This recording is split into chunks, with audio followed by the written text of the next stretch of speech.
اعوذ باللہ من الشیطان الرجیم بسم اللہ الرحمن الرحیم۔ سورہ مائدہ آیات نمبر 27 تا 34 میں آدم علیہ السلام کے دو بیٹوں کا قصہ۔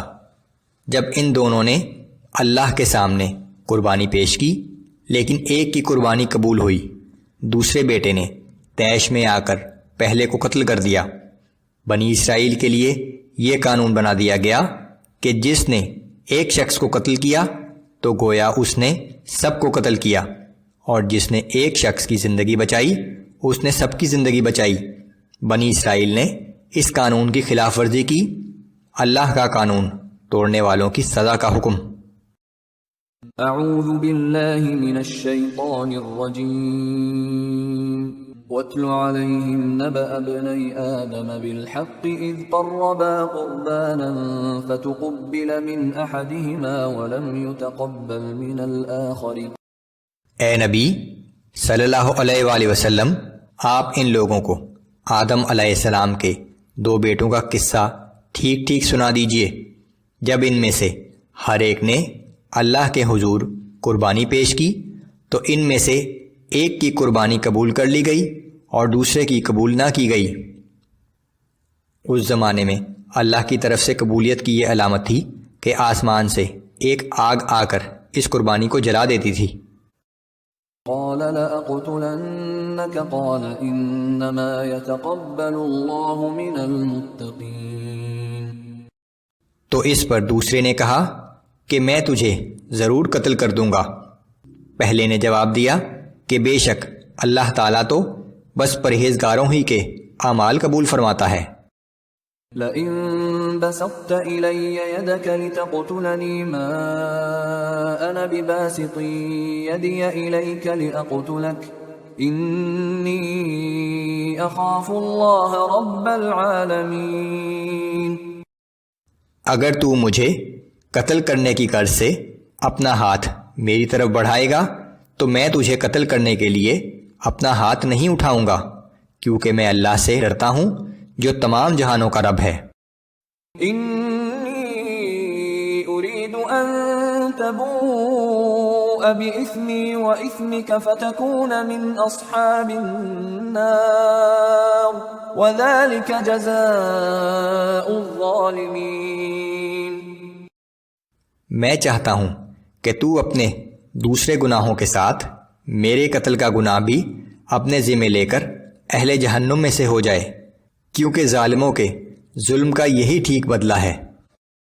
فطوعت له نفسه قتل اخيه فقتله فاصبح من الخاسرين۔ آخر کار اس کے نفس نے اپنے بھائی کا قتل اس کے لیے آسان کر دیا اور اس نے اپنے بھائی کو قتل کر ڈالا، پس وہ قاتل بھائی سخت نقصان اٹھانے والوں میں سے ہو گیا۔ فبعث الله غرابا يبحث في الأرض ليريه كيف يواري سوءة أخيه۔ پھر اللہ نے ایک کوا بھیجا جو زمین کھودنے لگا تاکہ اس قاتل کو یہ بتائے کہ وہ اپنے بھائی کی لاش کو کس طرح چھپائے۔ قال يا ويلتى أعجزت أن أكون مثل هذا الغراب فأواري سوءة أخي فأصبح من النادمين۔ یہ دیکھ کر وہ بولا کہ ہائے افسوس میرے حال پر، میں اس قابل بھی نہ ہو سکا کہ اس کوے ہی جیسا ہوتا کہ اپنے بھائی کی لاش کو تو چھپا دیتا، سو اپنے کیے پر بہت پشیمان ہوا۔ من اجل ذلك كتبنا على بني اسرائيل انه من قتل نفسا بغير نفس او فساد في الارض فكأنما قتل الناس جميعا ومن احياها فكأنما احيا الناس جميعا۔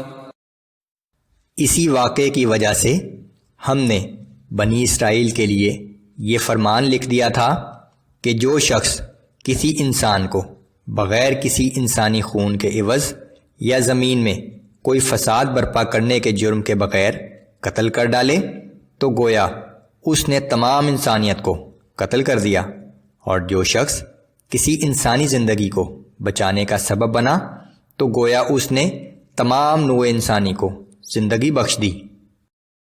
وَلَقَدْ جَاءَتْهُمْ رُسُلُنَا بِالْبَيِّنَاتِ ثُمَّ إِنَّ كَثِيرًا مِّنْهُمْ بَعْدَ ذَلِكَ فِي الْأَرْضِ لَمُسْرِفُونَ۔ اور بے شک بنی اسرائیل کے پاس ہمارے رسول صاف صاف احکام لے کر آتے رہے، لیکن اس کے بعد بھی ان میں سے اکثر لوگ زمین میں حد سے تجاوز کرنے والے ہیں۔ انما جزاء الذين يحاربون الله ورسوله ويسعون في الارض فسادا ان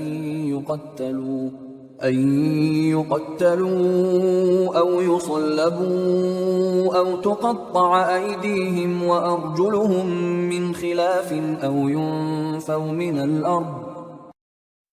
بے شک جو لوگ اللہ اور اس کے رسول سے جنگ کرتے ہیں اور زمین میں فساد برپا کرنے کے لیے تگ و دو کرتے پھرتے ہیں، ان کی سزا یہی ہے کہ وہ قتل کر دیے جائیں یا سولی پر چڑھا دیے جائیں، یا ان کے ہاتھ اور پاؤں مخالف سمتوں سے کاٹ ڈالے جائیں یا جلا وطن کر دیے جائیں۔ ذلك لهم خزي في الدنيا ولهم في الآخرة عذاب عظيم۔ یہ ذلت و رسوائی تو ان کے لیے دنیا میں ہے اور آخرت میں ان کے لیے اس سے بھی بڑی سزا ہے۔ إلا الذين تابوا من قبل أن تقدروا عليهم فاعلموا أن الله غفور رحيم۔ سوائے ان لوگوں کے جنہوں نے تمہارے قابو میں آ کر پکڑے جانے سے پہلے توبہ کر لی، تو جان لو کہ اللہ بڑا بخشنے والا اور ہر وقت رحم کرنے والا ہے۔